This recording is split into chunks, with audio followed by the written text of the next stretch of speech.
geocentrism. Yeah, that's the Earth being the center of the universe. Yeah, but I'm saying that's like the same thing as flat Earth theory. You know, it's one of the same, because you couldn't have a flat Earth. It would have to be non-movable, right? If the Earth was flat, it wouldn't be moving. So, I mean, the flat Earth stuff's funny. They think that Earth is it's like shaped like a triangle, kind of like it's a land mass. It's flat on top. It's like a bowl. No, I'm into flat Earth. So I like flat Earth stuff. The bottom of the Earth is like it's like a mountain. It's like mass and matter, and then there's the firmament above it, shielding it as it launches forward through space. And they say that gravity is the inertial forces keeping you pinned to the flat of the Earth. That's what they think. Yeah, well, that's actually what they say with the Flat Earth Society, which is not that accurate, is that the gravity doesn't exist, but the Earth is just moving up. Faster and faster. Yeah, faster. And the acceleration keeps you, which is insane. Yeah, no, I don't believe that at all. But some stuff, though, that I do believe with geocentrism, which I mean, I don't know if I necessarily 100% believe it, but the sun, moon, and stars, this is what they'll tell us, that we're going 4 different directions, that we're spinning, and that we're orbiting the sun, and then on top of that, the solar system is moving 4.4 million miles an hour with the Milky Way galaxy through an ever-expanding universe of space. So we're going 4 different directions is the official model, yet Polaris, the North Star, is in the same spot every night. So it's just kind of weird, and the fact that we've been able to use celestial navigation for years. But that's because it's the scale of things. I know, right? That's what they'll say, but I personally do think that God created the Earth, and that maybe the sun, moon, and stars are like a clock in the sky, because that's really what it is. Here, look at this. Did you know the moon does you ever see 13, 20? Yeah, that's what I'm saying. I don't believe that. That doesn't seem right to me. Well, I don't know.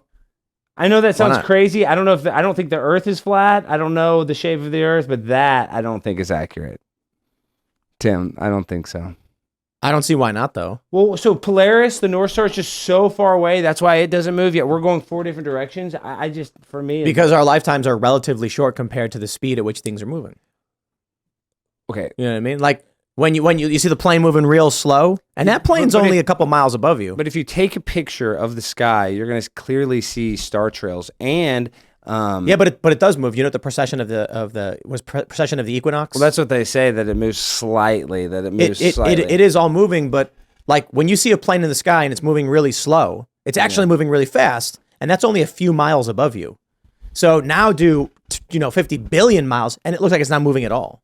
But over time, it will be in different spots. I guess for me too, it's like a kind of a weird thing where I would get motion sickness, so I kind of like thinking that the Earth is not, just flying through space. We were talking about this the other night on IRL. Like, imagine that the Earth is hollow, and the aliens that are coming out of the hole in the North Pole they're not like aliens. They're like hollow Earth people. Yes. And like you've got people who live in the center of the Earth, and they're like, could you imagine that the Earth is actually a sphere and people live on the outside of it? And then they're like, are you crazy? They'd fall off the edge. That's impossible. So they send a ship up, and they see people like just clung to the sides. Just like imagine life from the perspective of hollow Earth. Well, subterranean people. I'll just say these statements because everybody's gonna crush me, or I don't know if they're in the chat, but there's no independent exploration of the 60th parallel. You and I, Tim, you couldn't take a boat past the 60th parallel. What are you talking about? I'm talking about Antarctica. Yeah, Antarctica. I know people who have gone there. Of course, you can go to Antarctica, yeah, but I'm just saying that you can't. What was it? I think it was Captain Cook who actually whatever. We said 66th parallel. Yeah, the 60th parallel. And then type in Captain Cook. He actually went, when he was going to go around Antarctica, they thought it'd be like 14,000 miles. It ended up being 70,000 miles.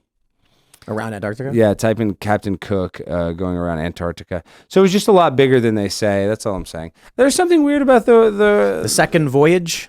Yeah, Captain He wanted to circumnavigate the globe as far as possible. The Resolution was the first ship, went to the Antarctic Circle, which he did more than twice. But so what's the... Well, supposedly it's supposed to be 14,000 miles, and it was, I think, like 5 times the... I need to fact check this one thing. My brother was telling me this. I don't know if it's true. Because they're wearing these smartwatches, right? I got this Phoenix Pro solar Garmin. It's really cool.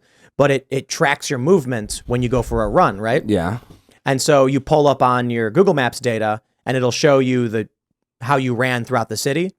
And then I guess the data got published, and then you could see laps being run in Antarctica which implies some kind of military base underground or something like that. I don't know if that's true. Well, there's something weird in Antarctica too, because first of all, the Nazis had a base in Antarctica. They loved Antarctica, so there's something weird there.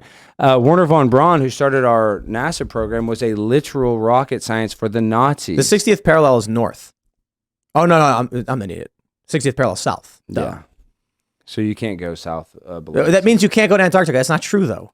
No independent exploration. So yeah, I can go on a government. I worked with guys at Vice who went to Antarctica. Yeah, I know, approved by the government. I'm saying if you bought a boat and you try to go down there, there's people that have. I had a friend They get turned around. They get turned away. No, my friend bought a ticket. A friend of a friend had bought a ticket on, and you hitch a ride on a cargo ship as they're dropping it off.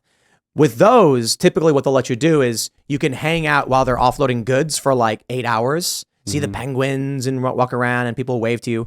If you want to go on an expedition, ain't nobody stopping you. That's not true. Where are you? Like, where does this story come from that you can't go to Antarctica?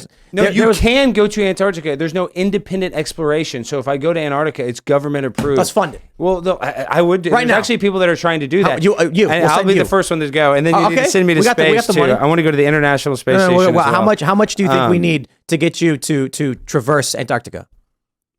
I don't know. It's probably $100,000. I'm guessing. That's it. Let's do it. Done. I'll go to Antarctica right now. And you know what? Hey, that's another thing. The Antarctica Treaty, which we signed in 1954, I believe, or 1952, was one of the only treaties that we've had wars with countries that are in that treaty. But we all have stuck to the Antarctica Treaty, which they said, type in Admiral Byrd, he said that when he was one of the first generals to actually explore Antarctica, and his exact words, and it's like from Legumes watch brand. He was on this TV show and it's sponsored by this watch company. You can type in General Admiral Byrd. He even said that Antarctica is not just all ice, and that when he was there, that there's tropical parts of Antarctica. Tropical parts. That's what he said. So he said there's resources there. He said there's more resources in Antarctica that coal, everything. Yet we don't go there. The Antarctic Treaty does not prevent tourists, military personnel, or scientific researchers from being present, but they do require an appropriate permit. But I mean, I kind of understand that because they don't want corpses piling up. You know what I mean?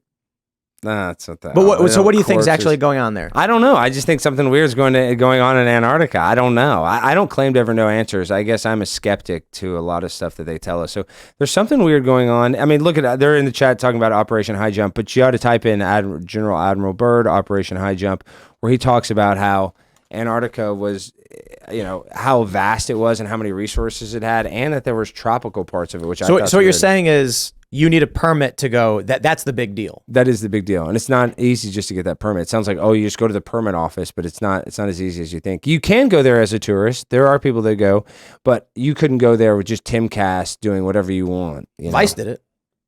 Well, I mean, I'm sure it was approved, and I'm sure they had some sort of approved tour guide. I mean, I think it was just the crew, but I'm pretty sure it was approved or whatever. Like because they had to book passage, arrive at a specific even base. They even explain that.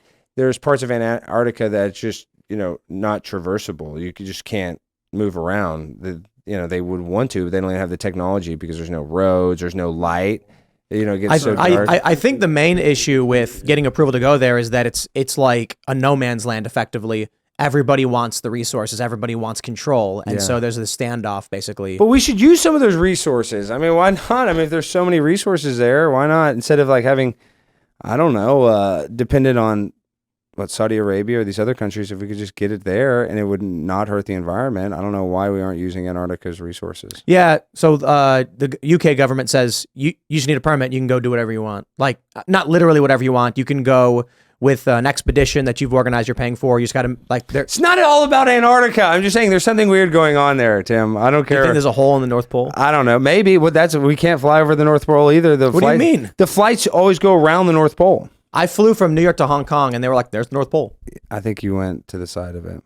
But sure, I mean, but what do you like? Are we supposed to just veer left? I think they say that they they don't fly over Antarctica too because it's too cold. I don't know. It's just weird stuff. It's not too cold. In the summer, it's like 60 degrees. I say we send Alex Stein to Antarctica. Let's see the official story. Let's see. Can we fund an expedition? Have you traverse? No camels in Antarctica. No, I would go to Antarctica right now. Would you cross it? Would you like? Yeah. How big is it? People are freaking out. Mo is wild. Mo, you haven't said anything now. Now we're just talking about. Oh, you lot I'm thinking of polar bears. I don't know what you lot talking about. Talking about Antarctica. Man's getting cold in here, bruv. Hey, listen. Because you got no shirt on. Why are you talking Antarctica? What's Antarctica got to do with everything? Well, it's just like they kind of lie about stuff, I think. Bro, you lot are crazy, bro. You lot talk about the weirdest things, bruv. I know Tim and I are weird. I'm weirder than Tim. What the flip, bruv? What are you talking about, bruv? Well, you were just talking Antarctica. You were just talking about muta marriages, how you get in Bro, temporary the most marriages loved so thing you can in this bash world. hoes. Listen, bro, the most loved thing God created in this world and in the next world is women. That's why in heaven you're gonna have 72,000 virgins, bro. 72,000? 72,000? That's a And lot. some of them are not virgins. The hadith says some are virgins, some are not. Oh. So not all. That's what the hadith says.